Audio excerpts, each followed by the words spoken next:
Bienvenue à tous dans cet épisode spécial de notre podcast dédié à la semaine de sensibilisation au dépistage de cancer de la peau.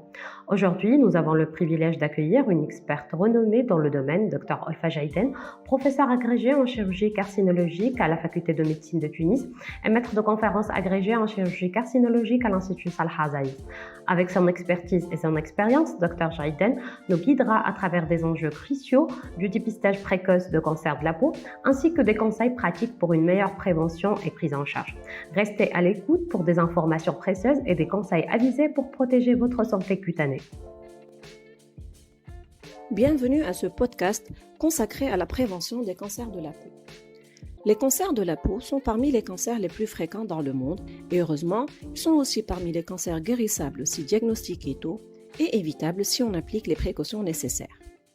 Il y a deux formes principales de cancer cutané, les carcinomes et les mélanomes. Les carcinomes se développent à partir de cellules de l'épiderme et représentent 90% des cancers cutanés. Les mélanomes sont plus rares et se développent à partir des mélanocytes, qui sont les cellules qui fabriquent la mélanine, responsables de la pigmentation brune ou rouge de la peau. En effet, il existe deux types principaux de pigments, les bruns qui confèrent le bronzage et une certaine protection contre les UV, et les rouges qui sont présents dans les peaux rousses et qui ne protègent pas. Les sujets qui fabriquent essentiellement des pigments rouges ne bronzent pas et sont de ce fait plus à risque de cancer de la peau. Comment reconnaître ces cancers ? Il faut reconnaître les cancers cutanés rapidement afin de les traiter le plus précocement possible. Pour cela, il est important de procéder à un auto-examen et de consulter au moindre doute lorsqu'apparaît une modification d'une lésion existante ou une lésion nouvelle qui ne disparaît pas au-delà de 1 à 2 mois. Les carcinomes apparaissent le plus souvent sur les zones exposées, c'est-à-dire sur le visage, les épaules, les avant-bras et les mains. Ils peuvent avoir l'aspect d'un petit nodule dur et arrondi qui se développe lentement ou sous forme d'une croûte qui bourgeonne et peut ensuite saigner. Les mélanomes se présentent quant à eux sous forme de tumeurs pigmentées, plus ou moins brunes, et se développent sur n'importe quelle partie du corps. Pour les mélanomes, il existe une règle importante à connaître, c'est la règle de l'ABCDE, qui récapitule les caractéristiques évolutives devant faire craindre un mélanome devant une lésion cutanée pigmentée. Si vous remarquez une lésion pigmentée présentant un ou plusieurs de ces signes, vous devez consulter rapidement. A pour asymétrie, B pour bord irrégulier, C pour couleur changeante, D pour diamètre en augmentation et E pour épaississement ou extension. Est-ce que les cancers de la peau se dépistent ? Le dépistage précoce est essentiel pour augmenter les chances de guérison du cancer de la peau. Consultez un dermatologue au moins une fois par an, surtout si vous présentez des facteurs de risque comme des antécédents familiaux de cancer de la peau, des expositions solaires importantes, de nombreux grains de beauté et surtout si vous avez une peau claire avec des taches de rousseur. En effet, le phototype cutané ou type de peau est un facteur important du risque de cancer de la peau. On distingue 6 phototypes, du plus clair, phototype 1, au plus foncé, phototype 6. Plus votre phototype est clair, plus votre risque est élevé. Il est donc crucial de connaître votre phototype pour adapter vos mesures de protection solaire. Comment prévenir les cancers de la peau ? La meilleure arme contre le cancer de la peau est de limiter son exposition au soleil. Voici quelques conseils.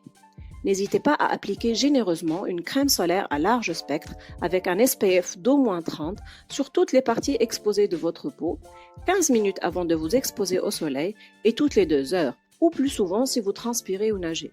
Portez un chapeau à large bord et des lunettes de soleil pour protéger votre visage et vos yeux. Évitez de vous exposer au soleil entre 10h et 16h. Et enfin, identifiez votre phototype pour connaître votre sensibilité aux UV. Donc, avant de terminer, docteur, quels conseils pouvez-vous donner pour protéger la peau et prévenir des cancers cutanés ?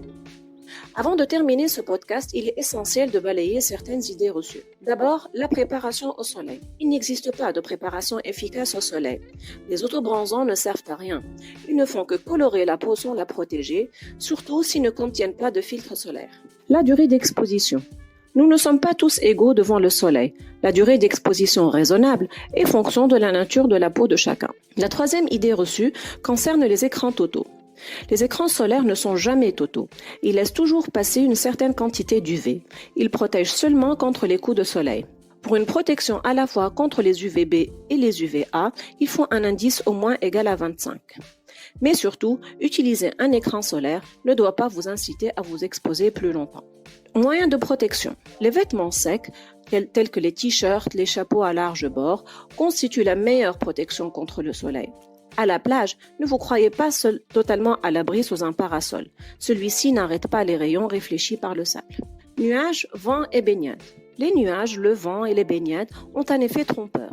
En vous procurant une sensation de fraîcheur, ils vous donnent l'impression de ne pas être trop exposé. En réalité, même les nuages ne filtrent qu'une partie des UV. Enfin, le sable, la neige et les plans d'eau augmentent le danger, quelle que soit la température extérieure. En effet, ces milieux réfléchissent le soleil, vous êtes donc doublement exposé. En conclusion, chers auditeurs, il est crucial de reconnaître l'importance de la protection de notre peau contre les rayons du soleil et de rester vigilant face aux signes précurseurs du cancer de la peau. Merci infiniment, professeur Olfa Shahiden, pour votre expertise et vos conseils précieux sur la sensibilisation au dépistage de cancer de la peau. Votre contribution à cet épisode a été extrêmement instructive et précieuse pour nos éditeurs. Nous vous remercions chaleureusement pour votre temps et votre engagement envers la santé publique. À nos auditeurs, nous espérons que cet épisode vous a fourni des informations utiles et vous a incité à prendre des mesures pour protéger votre santé cutanée. Restez à l'écoute pour d'autres épisodes informatifs sur la santé et le bien-être. Prenez soin de vous et de votre peau et à bientôt.